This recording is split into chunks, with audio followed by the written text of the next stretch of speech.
What's up, everyone? We're back with another episode of Commissioner We Have a Problem, and today we got our newest member, Wes, back with us once again as we talk through what's going on in the league.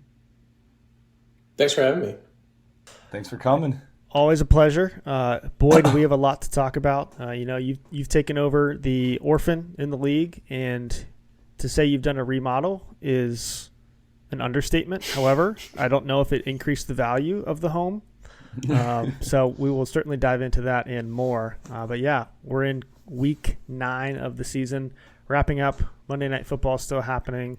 It's not behind me anymore because we're moving in 2 weeks, so you don't see the flashing lights because I packed the TV. Got to focus, Wow.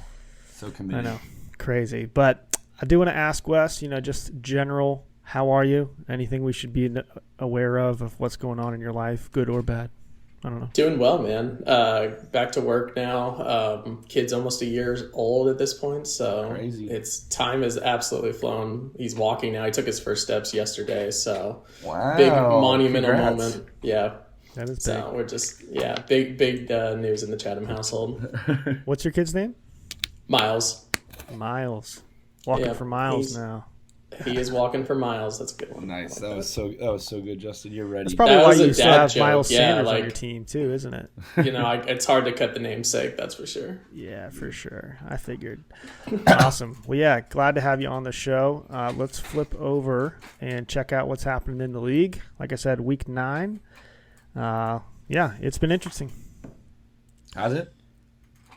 I think so. We Okay. for sure have some activity this week. Whether or not the matchups were interesting, TBD. Okay, that's fair enough. All right. You guys seeing this? Yeah, it's coming through. Sweet. Okay. So like we said, you can't hold us liable for any predictions of how Monday Night Football will go. We'll talk about the current state of affairs here. But yeah, Wes, I guess let's start with just you, kind of a recap of how your season's gone so far, any big moves you did, and how you see the rest of the season going. I'll pull up your team.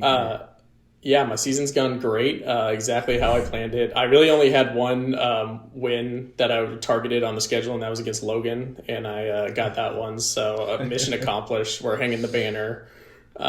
Just really, really excited about that outcome. I'm honored that there was a banner being hung in my honor. You were the first L to the turd sandwich, and so I was pretty happy about that. And then I also beat Levy as well for my second win of the season, which also meant a lot because I also hold his first round pick. So anything that I can do to keep him out of the playoffs would be ideal. His first round pick is getting better and better by the week. Man, it's looking where I'm not counting my chickens before they hatch, but each of my first round picks is looking a little bit better. Sorry, Justin. I got his 2026, so if I can get someone from him for that, hopefully I'd help you out this year. Yeah, it's all talk. Things are still taking shape for sure, but yeah, there is a lot of fringe playoff teams, and so I think depending on how people's seasons go, everyone's getting excited about their upcoming picks. And as someone who doesn't have theirs, it's always you kind of think about it like, Wes, and you're in this boat too where you don't have yours. I'm sure Logan doesn't have his either. I don't know.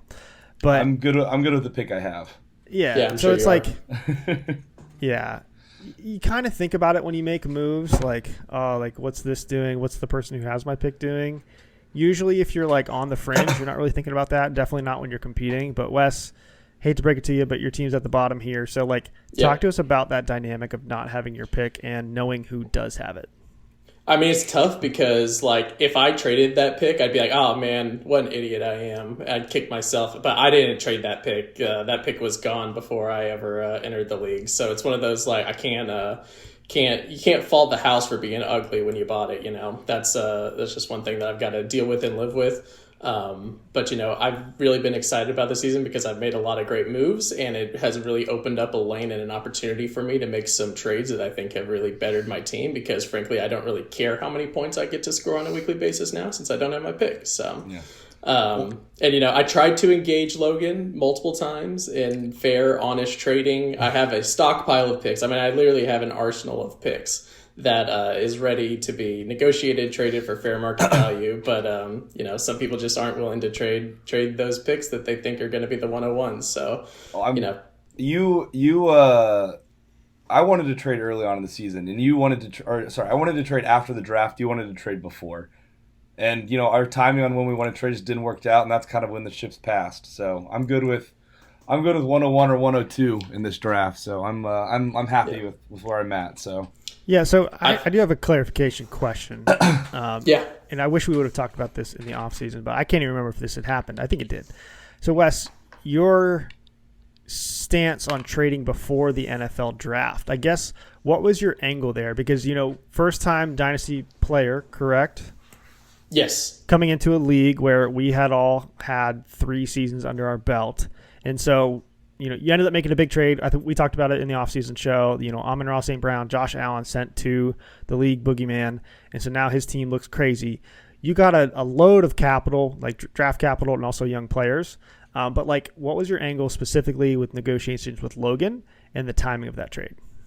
So it was less about the timing with Logan was very specific that he didn't want to trade before the draft at all. And Josh was like, I'll trade you right now, Mm-hmm. So at that point I was just like, I got to get the best deal. And frankly, what Logan and I were talking about at the time, I don't think was anything crazy at that point. So, we were really just looking at trying to make the best deal possible that I could at the time. Obviously, I had half the league freaking sending me offers for Amon-Ra and for Josh Allen. For Josh Allen, and just to see if the new league mate will take the deal, and obviously most of them were pretty trash. So when I actually got Josh, who was willing to send me basically his entire future capital plus 2 very young up and coming receivers, plus the Trevor Lawrence. So I just always want to remind everyone that it was not just a haul of picks that are going to be the 112 for the foreseeable future. It was also a haul of young players that I've also now worked on flipping and trading for additional draft capital. So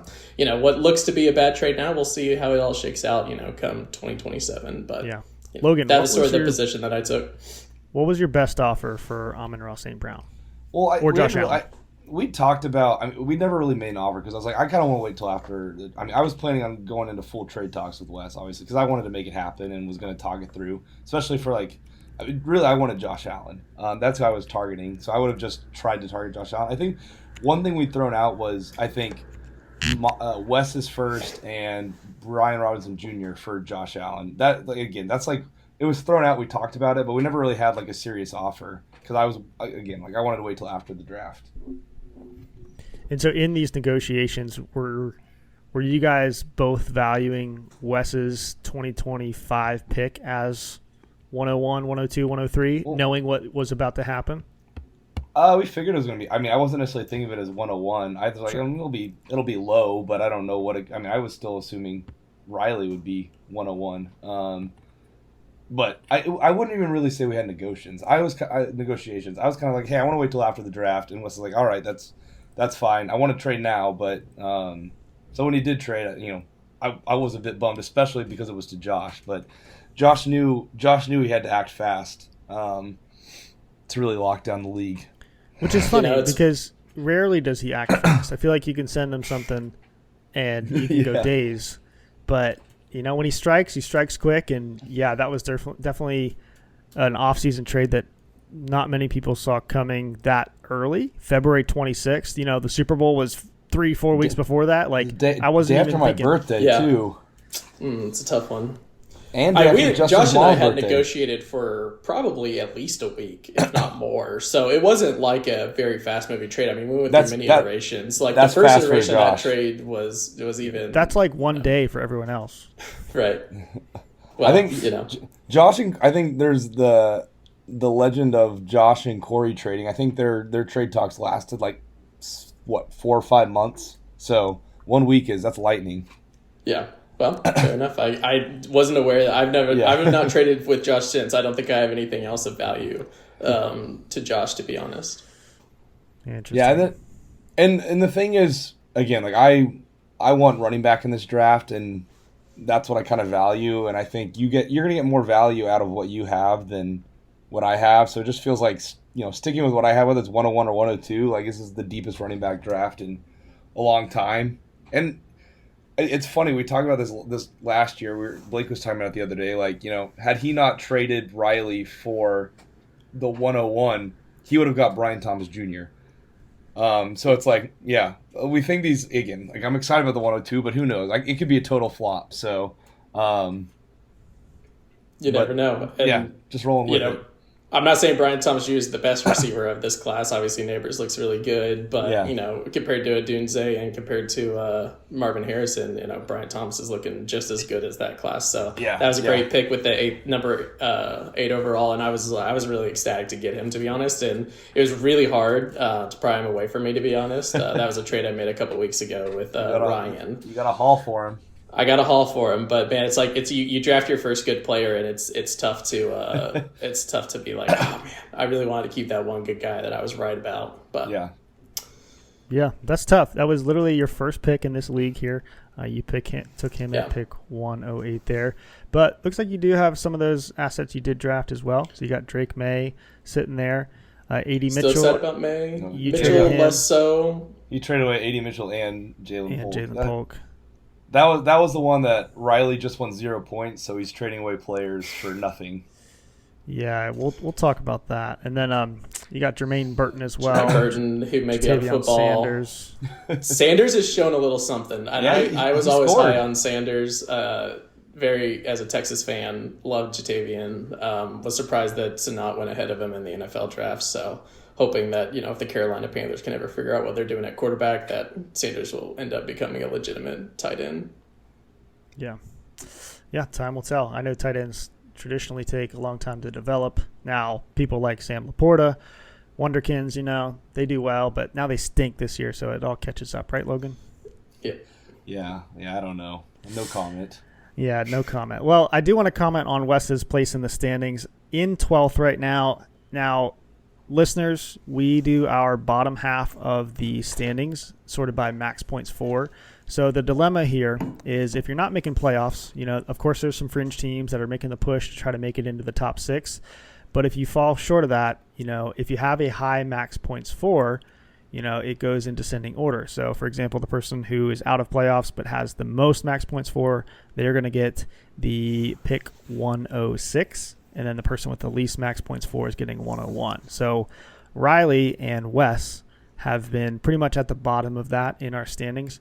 Unfortunately, it's not available on the web, but Logan can confirm it. But that's the dilemma, is like trading away players that are scoring a lot of points. It feels like it's been Riley and Wes. It's actually been Zach and Wes at the bottom. Too. Which Zach will be pretty close to Riley after this week. Well, it'll be about the same as it was, but I think Wes will still be at the bottom, but he's closing the gap. I'll definitely still be at the bottom. Christian is coming low too. Like his was already pretty high, but we're starting to narrow the gap between the four of us. And of the four of us, I think I'm the only one who doesn't have their picks, so the three of them certainly have a lot of incentive to. Well, and you're getting great value. Yeah, you're getting great. Again, I can't decline these trades. Riley's giving you free players, so that you score more points, which is just funny. Yeah. It's a funny dynamic, but I just think I unlocked a new strategy. Trade your pick away, and then whenever a team wants to tank, you just take all their good players. Apparently so. The rebuild has been accelerated. I was planning to tank for the next 2 to potentially 3 years, and now I'm unsure as to what is gonna happen. Yeah, we'll have to reassess at the end of the season. But it's also just fun to beat teams that are contenders, and potentially have some playoff implications there. So I'm hoping it didn't come through this week. The start-sit decisions weren't great by me, but I'm hoping to knock off a couple playoff hopefuls before the end of the season too. I'm expecting that somehow you'll end up with Tank Bigsby and Xavier Worthy by the end of the season. You'll have to give up a couple seconds, but somehow you'll get them. Man, that would I don't know. I mean, we'll see if Tank ends up coming through. I mean, I know ETN looks washed, but Tank. You could have 2 tanks. How cool would that be? Tank Dell and Tank Bigsby. That's right. I forgot. I could be the Tankathon team. Tank Army. It'd be ironic if I acquired 2 tanks and I stopped tanking by acquiring 2 tanks. Wow. See, the dad humor is just coming out here, y'all. Like, I can't handle this. You could tell that I've been trapped in a household with a 1-year-old for the last year. I can't process it all. It's too much. Oh, man. Well, I do want to hear and expound upon what we've been talking about with these, quote, free trades and free players from Riley. So, your season, we'll just recap it really quick. Your team stinks. It's a turd sandwich. You know that. Yep. Hence the name. 100%. You're 2-6. Yep. Basically, you're just trying to boost your max points so Logan gets a worse pick. Am I wrong? Pretty much, yep. Okay, and have some fun, getting James Winston. Yeah. He's just fun. As soon as, Logan said he's never going to trade me my pick, I said, okay, fine, that pick's got to burn. And so, he gave me a little bit of incentive to actually start, pursuing trades a little bit. I mean, Riley came to me with the first trades, but then, as soon as I was, as soon as I was sure that I was never getting that pick back, I was like, all right, screw it. I'll take all these trades. This will be fun. So yeah, I know. I realize, you really want to have Riley's pick, because Riley, the last 3 years, he's tanked for the teams that had his pick, and I was like, I want Riley tanks for you. You don't do that, Wes. I got the raw end of the deal. I know. Hey, you could have had all that go away. You could have just negotiated me with it at any point. Could have had Kareem Hunt, the Chiefs defense, Kyler Murray, and 2 other first round picks, but never wanted to negotiate. Yeah, that's so. Have you sent? I'm assuming you guys have talked mid-season. Obviously work out in off-season. Every time every I good game Kyler Murray has, he gets a trade offer, and every time Brock Purdy just craps the bed, he gets a trade offer for. Brock Purdy's been pretty good this year. He's actually been better. He's started better than Kyler. Yeah, but every time I has he been better than Kyler? I think so. Yeah, Kyler's QB8, so I think Purdy's had his bye. Has he had his bye? He was. Brock was QB5 or 6. He's on his bye this week. Anyway, okay, while you guys sort that out, I do want to. What I was going to say is every time I approach Wes for a trade, he goes, "Interesting. What about this trade for your first?" So it's I can't even approach him about an alternate trade without him being like, "Oh no, actually, why don't you just trade me my first?" It's quite unfortunate. I would just tell Logan, look, if it doesn't include that pick, I don't want the offer. Well, that's why I rarely. But I negotiate in good faith. I send you fair deals, and they just met with deaf ears. I would have loved 102 the year Bijan was picked because I could have got Gibbs. I had the 103. So if it's even more packed running back draft class than that year, so I'll be good with the RB2 if that's what I end up with. There's a packed running back here, so there's some studs in the class. Yeah, I'm feeling good about that. Mm-hmm. Speaking of some studs, so Wes, you got some studs on your team, and you got them cheap. Let's talk about one here. I shouldn't call them studs. Anyway, let's talk about who you have. There's players on my team. Yeah, you have players on your team. Some score points, some don't. Let's talk about some of the trades you've made that have been, drawing the ire of our league mates here. And by that I just mean first glance it's that doesn't make sense or that's insane value. I think the one that comes to mind for me is the one with some of the defenses and was it the Rashad White or was it Jordan Mason? It was Jordan Mason happened first. It was Jordan Mason originally. Yeah. Yeah, I mean, the Jordan Mason one, it kind of just made sense from a perspective of once Christian McCaffrey comes back, which really looks like it's going to be, very, very soon. He doesn't really have much, value on the roster long term. He's really just more of a short term asset. For me, I was really hopeful for A.D. Mitchell, really had a lot of high hopes for him. Polk, showed a couple flashes here, but obviously the Patriots situation has been really bad. So it's sort of one of those guys who are absolutely not going to put up any points this year for a guy that could really, have a 20, 25 game a week if Christian McCaffrey comes back or if Christian McCaffrey is still injured, comes back and, who knows what that situation is going to be like on a week to week basis. But obviously he could put up lots of points at any moment in time. And he's young, right? Jordan Mason's young. He's been in the league for a few years. He's not the youngest player. He's 24, no? Yeah. Okay. 24. Is that right? Yeah. Okay. 25. 25, okay. But this is his third season. Yeah. So that trade, let's go back to it. You sent over A.D. Mitchell and Jalen Polk. Now, A.D. Mitchell, bad quarterback play has mostly been the issue. Anthony Richardson, not a great passer. I'll admit that. Jalen Polk has the dropsies. He's been gone on record and said he has the best hands in the NFL, and then has basically led the league in drop passes. So we call that a clown. Those guys both definitely declining assets now. Of course, they could turn it around. But Jordan Mason, I guess you could argue the same, right? Value peaked early in the season whenever CMC was dealing with the Achilles tendonitis. But, yeah, I would say you won that trade, hands down. But the next trade, 5 days later, was very interesting too. So talk to us about that one and how that one came about. Yeah, just woke up one morning and, obviously I'd made that trade for Mason. Mason gets injured on Sunday Night Football, and Riley was just like, hey, how do you feel about Rachaad White for Mason? Obviously understanding that Rachaad White's going to keep putting up points this season, and Mason is probably done between the injury and McCaffrey coming back in the bye this week. So was one of those, another great trade for me that I just have a hard time turning down. So got to just take the deal when I can get it, right? Like, at some point you just gotta don't look a gift horse in the mouth and accept the trades that come your way. And obviously we know that he's got to make up a lot of ground in this max points for battle, and Rachaad White is gonna he scored a touchdown tonight, he's putting up solid points, so it's one of those trades that just makes sense on its face. And if you understand that I have no reason not to score as many points this season as I can, and Riley really wants to stop scoring as many points as possible. Yeah, it's funny. I mean, you're getting great deals for it is nothing, what it so. is. Yeah, it's great. It's great for you.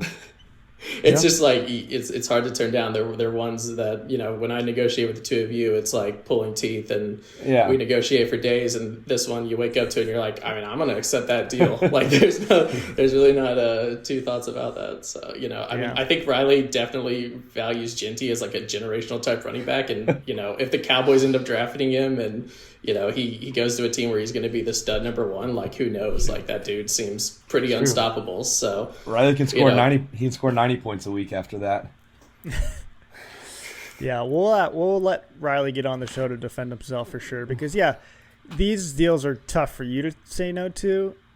To me, they make less sense for Riley. Once you weigh, the differences between 101 and 102, but hey, values in the eye of the beholder. Or I guess that's beauty, but you know what I'm trying to say. And it's been interesting. But, Wes, you also made a deal today. Tell us about that. I did. Man, I mean, do you want to go ahead? I mean, I think that was all you. If I have to. So I was staring at my team and wondering, what if I could get a quarterback that scores 15 points every week, Now, are there quarterbacks like that? Maybe. Do they exist on my team? And you don't want any of them, so. No. I don't want Mr. Achilles Kirk. I don't want Russ. I don't want Darnold for more than a second. Anyway, so I like Trevor Lawrence, mostly because he went to Clemson. Second, because he can score points. And I think the Jags are going to fire Doug Peterson very soon. And I think the combination of Evan Ingram, Brian Thomas Jr., good running backs, decent offensive line, not the worst in the league, and then, probably getting a high draft pick in the next year or so. I think that's going to help them out in their receiving game. So I like the prospect there. He just signed a big deal. He's not going anywhere. He's not getting benched. I sent away Tank Dell and a second. Well, you forgot one important piece about, the most important piece for why you traded for him. Yes. The hair? Oh, no, he went to Clemson, and so Justin's a homer. So that's why I actually traded. That was my first first statement. Thank you for joining the conversation, Logan. He literally just said that. Well, I missed that. Honestly, so I don't know if you guys knew this, and Wes, you probably could have charged me more. But so here's my lineup for Week 9. Starting Jameis Winston, blah, blah, blah. I won't talk about the rest of it. I'm going to flip ahead to Week 10. Jameis Winston is on a bye. Geno Smith is on a bye. Anthony Richardson. That's why you're so... Anthony Richardson is not the starting quarterback. Dead. I was like, oh my gosh, I don't have a quarterback. And I'm competing. So I was like, I didn't tell you that. I didn't want you to twist my arm. But I was like, I have to make a trade. That was more than I wanted to pay for Trevor Lawrence. I was trying to get you to do Tank Dell in 2/3, but you insisted on the second. And then you also wanted Jameis, which I'm like, whatever. I have Geno as my backup, or, rotate him out. But, yeah, it ended up being Tank Dell, a second in Jameis Winston for Trevor Lawrence and Bub Means. Yeah, that's it. Yeah, and frankly, like the only reason I want Jameis is because like he's a great bench max points for guy. Because like every other week he's gonna get 25 and then 3. So you can count on Jameis for being a wild And I said card, that. and that I wild thought that card was a can good go great on your negotiation bench. chip Yeah. right there. Honestly, I was like, you know what? I actually like the idea of he's a good room guy too. Like I think he's really gonna increase the morale on the team. He's gonna give a lot of great pep talks. He's gonna bring us a little closer to the Lord as well. So overall, just like really happy for Jameis. He's gonna be giving all of our pep Eat talks. some W's. That's right. He's gonna eat some W's. So Yeah, anyway, I was that glad, was our deal today. I was glad to see you have to give up something in a trade, work a little bit for it. But I think Yeah. this trade makes sense for both teams. And I I don't did tell Justin that I'm looking at my competition window being more in the 2027 time frame. So, I value my quarterbacks in the Superflex format, not the one QB format. But, and that's why between Trevor, Kyler, and Drake May, obviously I think I want to check Drake May the most just, because he's probably the highest upside asset. Looking good. Kyler's putting up current points, and Trevor's like that quarterback that if he puts it all together like you think, Justin, he absolutely could be there, like you said, long-term deal, so it doesn't seem like he's going anywhere. Probably Doug Peterson's got to be out of there shortly, but I think it was a great deal for both of our teams. Yeah, and I definitely poked on other people who had excess quarterbacks. If you only have 2 on your roster, chances are you're not trading one because we're transitioning in 3 years to Superflex. So people like Corey, who has Jalen Hurts, obviously a week-to-week starter. He also has C.J. Stroud. I didn't think he was going to part with C.J. Stroud. Same thing with Riley. He's literally got Justin Herbert, and that's it. Christian, he does have 3 starting quarterbacks. He's got Baker Mayfield, Joe Burrow, and Bo Nix. I knocked, and his prices were too much for me. So, I was looking for someone who is still young, is a starter, and could be valuable as we go into Superflex. So people like Kirk suddenly off the board, Matthew Stafford. I don't think they have 3 more good years of fantasy in them. Sure, they could help me win this year, and depending on what happens with them contractually next year, people like Sam Darnold. But, I wanted someone under 30, and so that kind of ruled out a lot of people. That makes sense. No, I think it makes sense for both of us, frankly. I wasn't necessarily wanting to part ways with Trevor. He was one of the actual, I don't want to say a deal breaker, but one of the guys that I was insistent upon Josh trading back to me in that trade. If I was going to trade him Josh Allen, I wanted a young, raw quarterback that still had some potential. I guess he's not really raw, right? He's almost a veteran at this point, but someone who's a lot younger with still some upside to him. So I think it was a great trade for both of us. Yeah, and I don't. Who knows Tankdale's upside? Maybe it's there when he goes back, but it's worth you taking a shot on. He's had a good year last year, and he seems pretty decent this year. So it seems worthwhile taking a shot on. That, and I'm sort of in the how good is Justin's team going to be in 2027? He's traded away a lot of picks. I've got a lot of his picks. So as a Justin, I'm not going to say I'm a Justin hater because I like you as a person, Justin. But I really hate your fantasy team because I hold so many of your picks at this point. You should really get to know just a little better, and maybe your opinion will change on him personally. Okay, that's fair. Yeah, but I'm a winner, so don't get your hopes up. From what I hear, on draft night, when you were trying to trade me for Jonathan Brooks, when that pick was up, I asked the league where does Justin finish, and everyone always said somewhere between 6 and 7, and I was like, that's good enough for me. Yeah, but they conveniently leave out the season I got first. Did they tell you that? Well, yeah, but you've missed playoffs more than you've made them.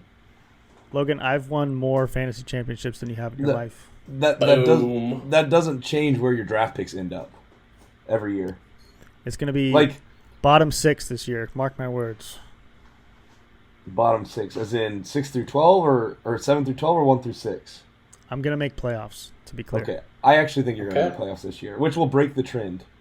It'll be abnormal for your dynasty. Yeah, even though you've speaking won a of trends, championship. I'm going to make playoffs, and Zach is not going to get 5 wins. Hey, I don't know. Is he winning today? It depends what Xavier Worthy does.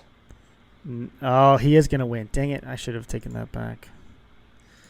Xavier Worthy has a whopping -1 point. He almost scored, too. Did he? Yeah. Well, he stepped out of bounds at the 1. Yeah. It ended up not being a catch. Okay. I think this is a good time to talk about, Wes, your power rankings for the league. You know, we've talked about some of the recent moves. There was another trade. Shoot, was that my trade? It was. What was it? Who did I trade? No, it was the Nico Collins trade. That's what it was. Oh, yeah. Oh, that's a big one. We should talk about that. Yeah. So Justin blocked that one from his memory. I did already. There was a big trade. Uh-oh. Nico Collins. Shoot. Logan Did I just end that? not interested in this. Oh, here we I go. guess not. Sorry, I pulled out my headphone and it disconnected me. Well, keep it in. That's what it says. So, yeah, there was a trade for Nico Collins. And Thursday night, Texans played. Nico is still on IR, although this was his 4th week. So, technically, he could come back. And somehow, some way, one Zach Garcia weaseled away Nico Collins without anyone else really catching a whiff. And the deal, let's go ahead and pull it up because it makes me so mad. Don't you just hate it when you're like, I had no idea that guy was for sale. I would have done a better deal than that for that guy. Where is it? I guess we got to go to Riley's team, Corey's team. It just doesn't make sense. Touchdown Bucks, Justin. Who scored? K-Dot. I'm starting him in another league. But yeah, so here's the deal. It is Raheem Mostert coming from Zach. Raheem Mostert, a 32, basically 40-year-old running back. Trey McBride, who, when you look at Corey's roster composition, he has Evan Ingram and George Kittle. So I'm like, okay. And Khalil Shakir, who's a mid-wide receiver at best, top 24 peak. And then a third for Nico Collins. So this is almost the inverse, but amplified, of what I did for Zay. I was like, hey, let me clean up my bench here. Now, I get it. Trey McBride, pretty good asset. Shakir, steady. He's like a Jacoby Myers type. So he kind of just cleaned up his roster to get Nico Collins, who's literally coming back next week and was the league leading receiver until he got hurt. I'm like, what? Am I the only one that just doesn't see why it made sense for Corey? I mean, I don't think it makes the most sense when Nico's coming back next week and he's already got like CMC possibly coming back. It would have Nico as well. And his tight end, he has George Kittle. His tight ends are performing well, so I don't necessarily know. I think he's scared of injuries. Interesting. I thought it made sense more on the Trey McBride front. Obviously, Trey McBride looks to be really good, and so I thought maybe if he was missing a tight end, I didn't look at his roster and realize that he already was pretty stacked at tight end. So maybe he's playing to flip one of those tight end assets, but he's also in a win now mode, so a little bit. And Taysom, the ageless wonder. Yeah. Taysom Hill would be a great max points 4 guy on your bench. Holler at me. He was my tight end 2 years ago, and he got me 4th place. He's either going to get you 1 or 20 points every 3 weeks. Him and Raheed Shaheed, right? Like Rashid Shaheed only does well when I bench him, which is every week. Right? Yeah. Interesting, but anyway, I was a little salty. I also put in some offers for Nico in the past, so it's like I liked mine better, but of course, that's just how it goes. But, yeah, Zach's team still getting better, yet somehow getting worse, if it makes sense. His wide receiver core looks pretty locked up, though, for the near future. He's got Malik Neighbors, of course. He's also got DJ Moore and Puka Nacua and now Nico Collins. So, pretty solid wide receiver room. The rest, don't write home about. I don't know why he's hanging on to Nick Chubb. I sent him offers. I even sent him an offer for Dak, but now that I have Trevor, I'm just going to let that one go. Yeah, I thought about, I asked him about an offer for Chubb. He said no to it. And I was like, do I actually want Chubb now? Because Chubb has been pretty suspect so far. So I was like, maybe I don't even want Chubb. And for good reason. The Browns are just suspect in general. Like, you really true. Can't trust them at all. Apparently, except for Cedric Tillman. Jeez. Yeah. Yeah, the Browns have been interesting. So I think we did enough recap. Was there another trade that I'm missing, or is that it? I think that was it. I think that's it. I don't think anything of consequence, at least. Yeah, let's look at for some reason, our trades always pin. Oh, there was one. I knew it. I traded. That happened today. Yeah, I was like, am I going crazy? So yeah. You were active this week, Justin. I was, and usually I'm active every week. It's just if anyone else is active with me, So I was looking at my team, looking to not necessarily consolidate. Like I'm not getting packaging for players like Zach did, although I do think that's a key thing here. But I was looking at my team. I ended up sitting Zay Flowers this week, as well as T. Higgins was out. Jacoby Myers did pretty good things since he is wide receiver 1 in Las Vegas, despite their poopy offense. But Cooper Kupp is traditionally in my lineup. But I also understand he's 31 years old, and Blake approached me. I think I jokingly said I'd trade away Zay. So he asked about Zay, and I was like, not really. He's like, what about Cooper Kupp? I was like, what would you offer? And he offered a 26 first. I was like, let's do it. So, yes, he's a good win now asset. I think, my team, at least in my head, is ready to compete. I still am on the border there. So it's like any given week, once you make playoffs, can make it happen. But I couldn't turn down that value. And I was like, yeah, let's do it. Yeah, I think that's great value for you. A 31-year receiver for a first-round pick seems kind of like a no-brainer.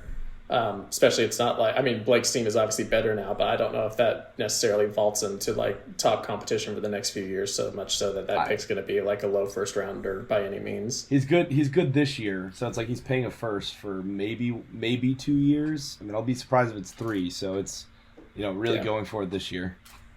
Like McCaffrey, I kind of get like he's like a potential league winner. I don't think Cooper Kupp at this stage in his career is necessarily like a league winner. Especially with Puka. Yeah. Like, the rise of Puka complicates that. Yeah, but if Puka's going to punch people every second quarter, I think that's a pretty good trade. Yeah, but don't forget you got Jay Witt coming up through the ranks, too. That also hurts Kupp's progression. He had his chance. I think he didn't grab it. All right. Not hot take time, but league power ranking time. Wes, I know you've been working on these, so let's hear them. By working on it, I think you mean for the 5 minutes that Logan was taking to set this thing up at the beginning, I scrambled some names on a spreadsheet. So yeah, that one. Tier one, I've got the Juggernaut. Obviously, this one's just Josh Rich. He's in a tier alone. Really, my only question is like, how's he going to fare in Superflex? Because like, I don't know if Tua is going to be alive in 2027. So he's got to shore up that with no picks. Other than that, looks like he's kind of got the dynasty mode on lock. Then tier 2 is what I'm calling the 2027 crew. So that's Christian, Zach Garcia, and myself. So we are the teams that are looking to compete in 2027. We have by far the largest stockpile of assets. Young assets. This is a full dynasty ranking. This is a dynasty power. Yeah, we're playing dynasty. We'll switch it up. Okay, we'll switch. Just to be clear, we're playing dynasty. Yeah. Okay, this is like a 1 year league. Okay. Just making sure. Logan plays like second place dynasty, so I played Moneyball. The point is to win, right? Like, I'm sorry. Money. Am I Points missing to win that? money, to not lose money. Oh, okay. So just safe investments. Logan, just stick to bonds. Yeah, he's got a lot of government bonds that are investing in 2040. Bonds only. Yeah. Him and my grandma. So yeah, these are dynasty rankings. This is not just who's going to win it this year. So yeah, you got the Juggernaut, then you got the 2027 crew who are just the loaded with lots of young players and assets. So that's Christian, myself, and Zach Garcia. Lot of things to like about those 3 rosters, to be honest. Then you got the current contenders, and those are going to be Logan, Corey, and Zach Miller. I think that they've got a pretty good shot to make the playoffs this year, but long-term assets, we'll see. I know Logan's really counting on that pick, so that one pick better hit for him. Hey, I've got 4 first-round picks across the next 3 years, okay? Yeah, you got some good picks for now. You made one good trade with my predecessor. I got CeeDee Lamb last year. I got Justin Jefferson, okay? Yeah, Come on. You've got great assets, but you're not the Juggernaut, and you're not the 2027 crew. So you're tier 3 with a contender, and you are at the top of the current contenders list. I will give you that. Thanks. So yeah, you're at the top of tier 3.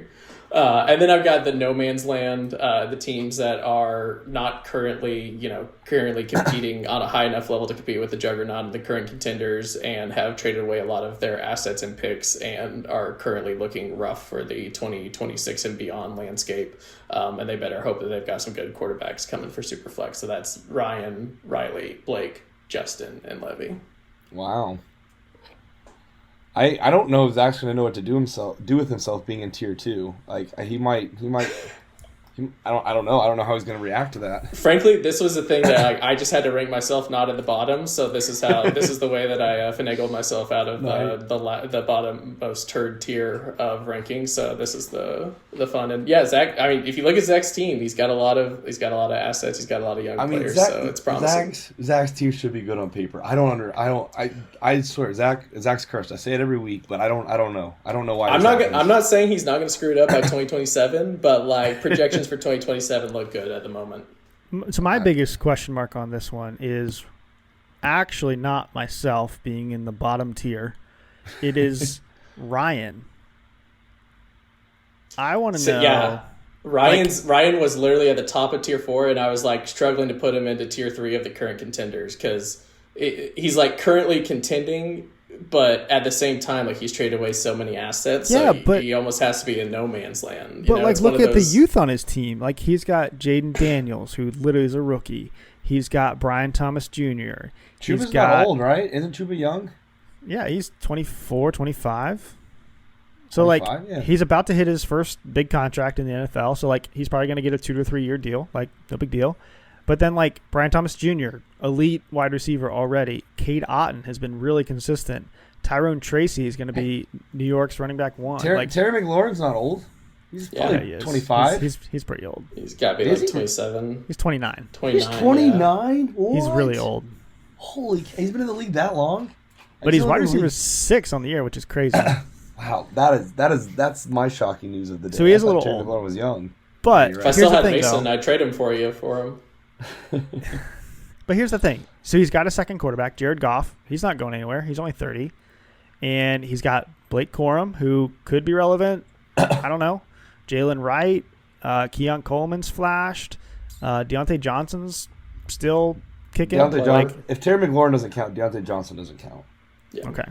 But, like, I don't think this is, like, the oldest roster. And I No, think it's definitely not the oldest. It's just it's more just the lack of assets. I mean, he's traded away like almost all of his picks, draft capital. So if those young players continue on their current trajectory and they all become the studs that they're projected to be right now, absolutely he could be a contender for the next 2 to 3 years. But like then those 2 to 3 years turn into a wasteland by the time those assets continue to age, and you don't have any picks available to keep restocking your team with a lot of young talent. So the NFL just eats people away. People that we thought we were going to be good in 2024, a couple of years ago, are by the wayside, and you never know what's going to look like. We're looking at the Levy dilemma: goes all in and then has no draft picks to reload. Yeah. So how quickly is this team going to fall apart? Yeah, well, I'm scared of Levy's team because he gets 3 more picks to trade away. Yeah. It's that's one of those robbing Peter to pay Paul situations that it's like at some point it's a house of cards that seems like it's going to come crumbling down, and I really hope it's this year since I own this pick. I don't know. There's kind of some truth to that. I mean, I think Blake's team, I look at that one and I look at his receivers. He's got Devontae Adams, now Cooper Kupp, Keenan Allen, and Amari Cooper. I'm like, those are some pretty old guys. And his team would have been so. Those are some big names like 3 years ago, which he won the championship 2 years ago. So right, but like people like Amari Cooper, getting traded around for pennies on the dollar. Keenan Allen's irrelevant. Cooper Kupp obviously valuable this year, but how many years does he have left? And then Devontae Adams. Well, and we haven't seen Cooper Kupp a whole lot playing with Puka this year. So once they start getting in a rhythm regularly, like 2 games ago was the first game he's played with Puka. He still did pretty well, but I think his targets were down. He got a touchdown, which is good. But once they're playing together, is Cooper Kupp going to be worth it? We'll see. Yeah. And so I have his 26 pick. So that's why I'm like, it's kind of interesting. Like he didn't have a 25 to offer, but I was like, your 25s, if you make playoffs, I think your team could go to the championship. That's why I traded Pacheco for Levy's 26 first and second last year, because I was like, not only was I taking his first, I was also emptying him of draft picks, and I thought it was a good deal. That is a half truth there. You traded Pacheco for a first and a second because 1, good value. 2, you thought you were getting JT. For sure, but it was like the value from Levy was like he's emptying his draft picks. I think it'd be good to have his 2026. Yeah, throw me a freebie. I'll accept it too. the Hey, that 2026, if it's the 101, can get you Arch. That's true. I mean, I have said 2026 is my quarterback win draft window. year, but Oh, I yeah, might, quarterback draft but year. I might also just be trading away those draft picks next year to go for it. So we'll see. So as a UT fan, Wes, how do you feel about Arch versus what's his face? I mean, if you remember, Quinn. my hot take on the program in May was that Arch would take over Quinn's job at some point this year, and There happened, it is. So, Arch yeah. Manning will take over as QB1 for Quinn. What else did you have? Darren Waller, top tight 10 in, top 10. That one aged well. I think Hey, Kyler top 8. He's That is currently not a hot QB8, so take. I'm hanging the banner. I am hanging that banner. Ooh, this Like, one's my team rough sucked. to look at. Cowboys, Oh yeah, 12 wins. That was rough. You know, I was playing the chalk. They got 12 wins for the last 3 seasons, so I was just playing the chalk that they'd once again just get 12 wins and flame out of the playoffs. Jeez, and then Stars and Mavs will win championships. Well, You know, I think that they were looking pretty hot at the time. They back were, when yeah. I was on. I think they were both- May. they were both in the conference finals. I think during our Something like that. episode. I was just throwing crap out because, man, my team sucked so bad. Like, I had no hot takes for my team. My team sucked at the beginning of the year. Hey, in the West, by the time you play Justin again, you may beat him. I mean, that's like my only like remaining team that I want to beat on my schedule, frankly, because I've already beat Logan and Levy. I've lost to Josh Rich, so that here's out the what I'm worried door. about, right? Obviously, your team's not getting worse because you're getting freebies, and you have no incentive to tank. Also, Zach just traded for Nico Collins, so it's like I play him next week. Nico Collins comes back next week. I'm like, gosh, dang it! Like, there's a chance that I lose 2 of the matchups that I thought were like in the bag W's. It This doesn't is matter. like when Logan's going to complain about how he lost to Brian Thomas Jr. in 2 out of 3 weeks. No, I didn't. I only lost to him one time. I just didn't like playing him. But Justin, it doesn't matter. You won, so what is it? You might as well. It doesn't matter if you make the playoffs. You won the championship. That's right. Yeah, I can Yeah, sleep at so- night. Yeah, I know exactly. you So- don't. So Yeah, I don't sleep at night. So what does it matter if you lose? You might as well lose. plus my redraft league's looking real good, aren't they, Wes? Mine too. It's Actually, looking pretty solid. I think I've scored the most points aside for I'm second in points scored in the other redraft league, but my other 2 redraft leagues I'm number 1. Yeah. I think. Why are you so good at redraft? Why am I? I don't know. I just like I think I might just be good at this whole fantasy thing. I just was left with the biggest turd sandwich of a team that's going to take a few years for me to get back into this. I know. league. I am curious if what you're doing with acquiring players this year is going. Maybe if you hit on the draft picks, obviously that'll make you good. But I wonder if acquiring these players is going to make you more mid for a few years, as opposed to if you had just tanked for, 2 or 3 years. Maybe you have enough draft assets where it won't matter. But I am curious how that would play out. I mean, I think I've got. Which you probably at this point can just trade. Like I've got 9 firsts at this point. So, the draft capital is looking pretty solid despite not having my own pick this year. I was very much under the impression that once again next year I would be tanking. I would be trying to decrease my max points for. I mean, who's to say that at the end of this season I don't make that assessment that, it is better to not be mid and we, reload again. I don't know. We'll see. I think you're missing out on your opportunity. I don't want him anymore, but I think you're missing out on your opportunity to trade Kareem Hunt. Because I know you seem to be high on him, but Pacheco's going to come back, and I think you could trade and get a second for him possibly, and that'd be good value for you. He could be included in a package that includes a first pick. I don't want him. I'm just saying. You did want him. I did want him, but I don't want him anymore. That's fair. Kareem Hunt was one of those pick off the waiver wire that I was like, he's got a little bit of juice. Seems to be doing. I don't think he's killing it tonight, but his yards per carry have been going down like each game. I think he's losing steam.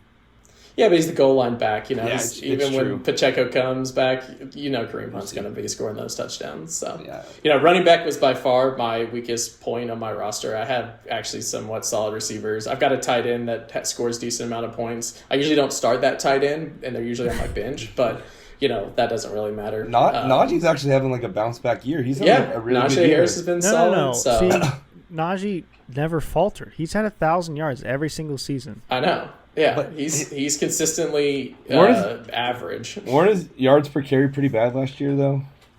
Who cares think if you're so. getting 1,000 of them?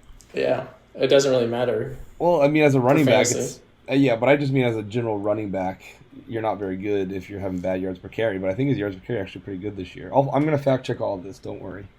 Yes, please do. I'm dying. To Fact check his Najee Harris's finishes. yards per carries. Actually, I can pull it up. Logan's slow. Here we go. What are you doing? So this year it looks like it's 4.4. That's solid. That's Yeah, pretty good. yeah, that is pretty good. Last year, let's see if I can get last year.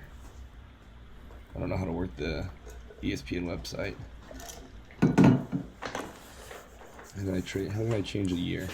His half PPR finishes, I'll tell you this. He was 4th in 2021, 14th in 2022, Here we go. 20th in 23, and he's currently 24 in 2024, which feels surprising. I feel like he should be like Yeah, top seems a little 15. low. He was 4.1 last year, yards per carry. Okay. So not bad. Look, I think Najee is solid, and this kind of goes back to when you talk about like my philosophy in the off season, and I think I talked about this a little bit on the last podcast. But it was, if a player is what I think at their maximum value, I wanted to get rid of them because they could only go one way. So, and really the only two players that really was locked in for was Josh Allen and Amon-Ra. And frankly, like Amon-Ra was the number 3 valued wide receiver at the time, and I don't think he's been number 3, this year. There's been 4 or 5 at least other wide receivers that have been better than him for sure this year. So You had Zay not Flowers, that interestingly. I did have Zay Flowers. I traded for Jordan Addison with the thought that Zay Flowers had a very capped low ceiling, being on the Ravens, which he's had a little bit more breakout year. I think Jordan Addison struggled with injuries this year. I think he had a pretty solid game last night. Obviously, Darnold's not like the most ideal quarterback for him, but that one I probably would take back if I could. You have wide receiver. You've had wide receivers 9, 10, and 11 on your roster this season. Is Quentin Johnson one of those? No, Quentin Johnson is not one of those. He was one of the deal breakers for the Josh Allen Amon-Ra. Brian. Brian Thomas, of course. Yeah, Brian Thomas. But you wouldn't have got Brian Thomas if you didn't trade Amon-Ra. So you can't. You could have had Zay Flowers and Brian Thomas, or Zay Flowers and Amon-Ra, but not Amon-Ra and Brian Thomas. Yeah, that makes sense. So, as far as like turning the turd of a team into somewhat of a valuable team, I feel like I've done like a pretty solid job this season. I'm pretty happy with the work I've done. There's still a lot more work to go. This is definitely like a long-term rebuild. But, as I didn't think that I would be in this position at the beginning of the season. I thought it was going to be a painful 2 to 3 years at the minimum. But yeah, as far as like and then I didn't want to trade the guys who were, weren't at the height of their value. So I want to keep guys like Najee, keep guys like Kyler who could potentially keep increasing their value, get guys like Trevor who weren't necessarily at the peak of their value, and, hopefully trade them away for other assets. So that's sort of where I landed on my philosophy, and that's where I've been. So sorry, Logan, that it didn't work out for you. You could have been the juggernaut tier, but instead you're just in the contenders tier. You just I didn't realize that Josh was gonna. I mean, it was smart of Josh. I didn't realize he was gonna undercut me. I didn't know you wanted to trade before the draft so strongly. I still wouldn't have done it. I didn't want to trade before the draft, but c'est la vie. So is life. It goes on. Life. You just say something in a different language and then immediately translate it. Yeah, it's just like when you say that. Sometimes you say the same thing twice. Poor K. Why? Yeah, it reinforces the point. When a speaker says something more than once, It's like saying chai tea. Yeah, exactly. TT. All right, whatever. Anything else we need to talk about? Zach Garcia looks like he's picking up a win, so we'll keep an eye on his road to 5 wins. Zach is definitely gonna win, and Josh is definitely gonna beat me. Nice. Actually, Oh, no, yeah. I want Josh to lose. Josh Rich? Oh, no. Josh No. losing. It doesn't matter what Josh Rich does. No, it does not. Nor does it for Corey or you. I've already given up on you three. Wow, Yeah, he's lost. Okay. Yeah. I'm about to enter the easy stretch in my schedule as well, which is nice. Which, now that I said that, I'm probably going to lose all the games, but... Wait, am I still on that again? I know. Did we play again? No, we don't play again. But I'm playing... Okay. I play Christian, and then I play Riley, and then I play... I think Blake, where he has some pretty crucial buys, and then I play Corey, where he has, like, some very crucial buys. Interesting. That's what I thought, too, until Yeah. a trade was wrongly But also- pushed through. The only week Wesley hit 100 was against me, so you never know what's going to happen. You never know what's going to happen. The turd sandwich can strike at any It moment. really can, right in the face, and it smells. Oh man. All right, I Logan, really wrap it didn't up. think I was going to win a single game this year, to be completely honest. So 2 seems like a overachievement to me. I mean, fantasy is wild like that. It's Fantasy people is have- wild. People, I mean, Riley almost beat Josh Rich, which is crazy. It's some wild times. All right. All right, he's yawning. It's time to wrap it up. Yeah, geez, 7-13. I'm dying. Yeah, late over there in Cali. Cool. Yeah, if you're listening to this, finish your power rankings. They'll be closed on Thursday. Download the Outmanage app. Like, subscribe wherever you can. That's all we got. Thanks for listening. All right, see you guys. See y'all. Later.